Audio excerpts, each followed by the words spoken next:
Very good day, all of you students. In earlier lectures, we had studied about nutrition.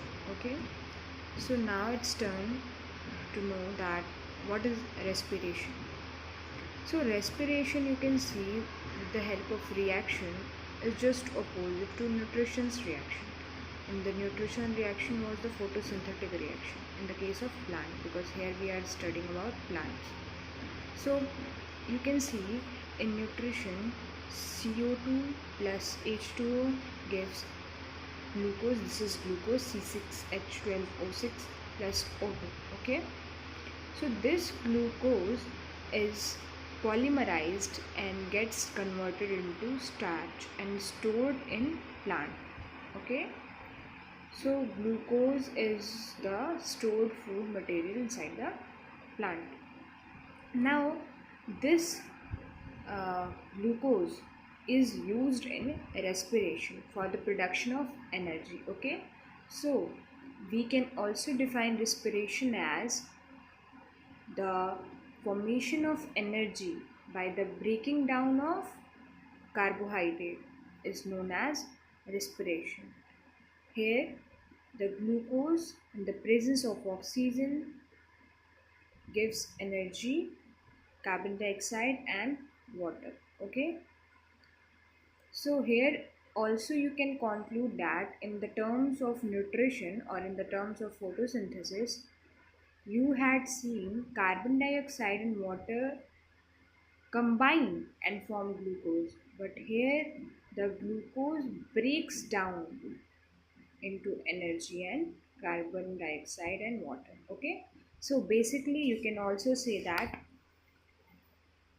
nutrition and respiration are just a opposite process in behalf of their reaction. Respiration is of two types: aerobic respiration and anaerobic respiration. Here you can see this is aerobic and this is anaerobic. What is the difference between aerobic and anaerobic? See, if the respiration takes place in the presence of oxygen, here you can see the glucose in the presence of oxygen plus O2 means in the presence of oxygen.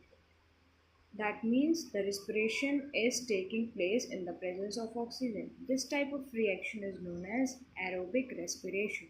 But when the respiration takes place in the absence of oxygen, means there is no presence of oxygen, then this respiration is known as anaerobic respiration. Okay, here you can see the reaction of anaerobic respiration.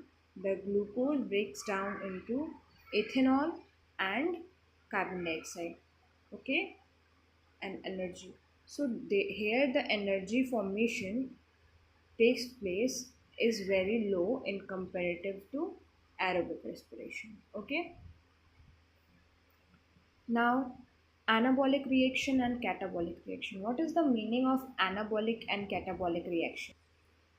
So the meaning of anabolic reaction and catabolic reaction is, if in a reaction you are seeing something is building up, then that reaction is known as anabolic reaction. And if you see something is breaking up, then this reaction is known as catabolic reaction. Okay, so with the help of the reaction of nutrition and the reaction of respiration, you can conclude that which one is anabolic and which one is catabolic.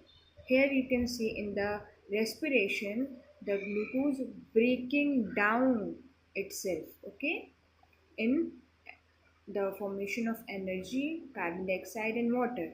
So this reaction will be known as catabolic reaction. And here the carbon dioxide and water gets combined and form glucose, means they are building up. So this reaction will be known as anabolic reaction. Okay, after the respiration we have to study what is transpiration. Excess water loss through the stomata or the surface of plant is known as transpiration. Transpiration means the water loss, the excess water loss through the plant surface is known as transpiration. In your book The three kinds of transpiration are not mentioned, but I wanted to tell you that there are three kinds of transpiration. First is cuticular transpiration, second is stomatal transpiration, and third is lenticular transpiration. See, here is plant and it is having a leaf. Okay, this is leaf. So if the transpiration means the loss of water takes place through stomata of leaves, okay, these are the stomata of leaves, then this kind of transpiration is known as stomatal transpiration. When the transpiration takes place through the cuticle is a layer found on the surface of plant. So if the transpiration takes place by cuticle, then that transpiration is known as cuticular transpiration. And some pores are found on the stem of the plant, especially the old plants, that are known as lenticels. And if the transpiration takes place with the help of lenticels or through the lenticels, this kind of transpiration is known as lenticular transpiration. Okay,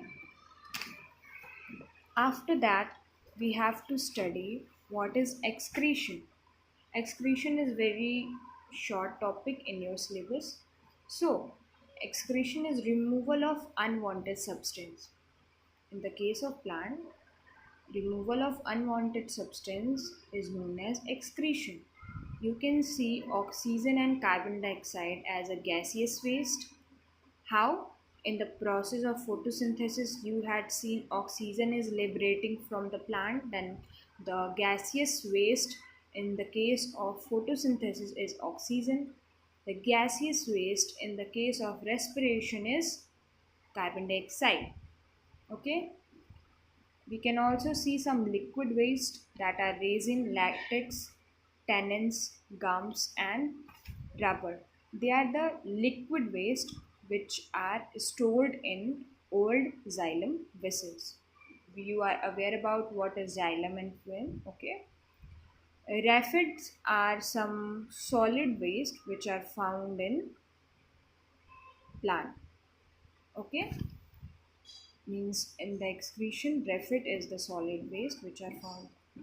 The rafid are found in yum plant, okay.